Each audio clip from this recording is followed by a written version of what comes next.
आरोपी विष्णू चाटे याच्यातर्फे न्यायालयात अर्ज करण्यात आला होता की त्याला अटक केल्यानंतर देखील 30 दिवसापेक्षा उशिरा न्यायालयापुढे हजर करण्यात आलं, त्यामुळे त्याची अटक ही अवैध आहे आणि म्हणून त्याला या संपूर्ण खटल्यातून दोषमुक्त करावं अशी त्याची विनंती होती.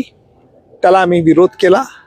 न्यायालयात आम्ही असं युक्तिवाद करून सांगितलं की संतोष देशमुख यांच्या खुनाबद्दल एकूण 3 गुन्हे एकत्रित करण्यात आलेले आहेत. कारण संतोष देशमुख यांचा खून हा कट करून आणि त्याच्यामध्ये MCOC मौका कायदा लाभल्यामुळे आपल्याला 3ही गुन्ह्याचा एकत्रित विचार करावा लागेल. गेले 1.5 वर्षापर्यंत विष्णू चाटेने याबद्दल कुठेही तक्रार केली नव्हती. विष्णू चाटेच्या वकिलांनी तक्रार केली नव्हती. परंतु 1.5 वर्षानंतर हा हेतू पुरस्कार अशा तऱ्हेचे मुद्दे उपस्थित करून या खटल्याची सुनावणी लांबवण्यात येत आहे असा देखील आम्ही आरोप आज न्यायालयात केला.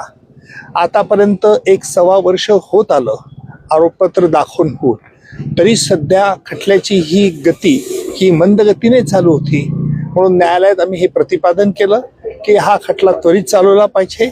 कारण वाल्मिक कराड याने सर्वोच्च न्यायालयामध्ये अर्ज दाखल करून 1 वर्षानंतर त्याला जामीन मिळण्याकरता त्याने प्रतिपादन केलं होतं आणि म्हणून आपल्याला या खटल्याची सुनावणी लवकर सुरू करण्यात यावी अशी न्यायालयाला आम्ही विनंती केली.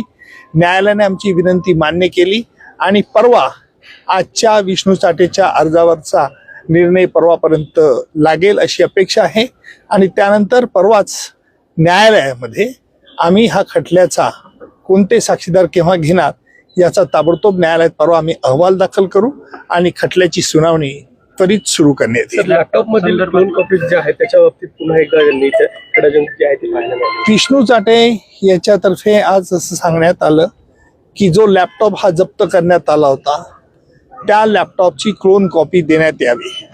अर्थात आम्ही हा फोरेन्सिक लॅबोरेटरीकडे लॅपटॉप पाठवण्यात आला होता.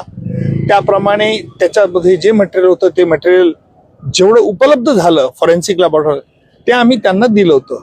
तरी सुद्धा आज आरोपींचा आग्रह असा होता की आम्हाला पूर्ण मटेरियल द्या त्या लॅपटॉपमधलं.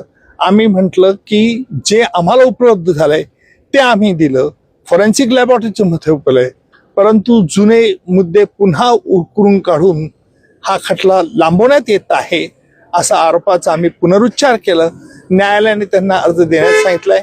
त्यावरती परवा न्यायालय याच्यावरती देखील आदेश पारित करेल. तर यापूर्वी संपत्ती जप्तीच्या अर्जासंदर्भात विवाद सुद्धा झाला होता, त्यावरती काही निर्णय आला? त्यावरती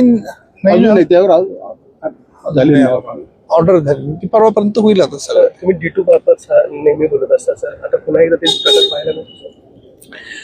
असं आहे की आम्ही आज न्यायालयात हे प्रतिपादन करताना आरोपीतर्फे सांगण्यात आलं की आम्हाला जे खटल्याचे महत्वाचे कागद ते मिळाले नाहीत, तरी सुद्धा या खटल्याची सुनावणी कसं काय करता येईल.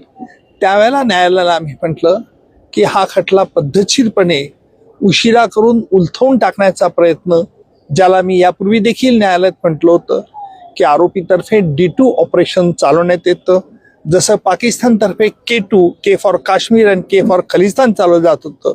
परंतु मला असं वाटतं की आता नवीन न्यायालय आलेलं आहे आणि या खटल्याची सुनावणी त्वरित करण्यात येईल असा रोख मला आज दिसला.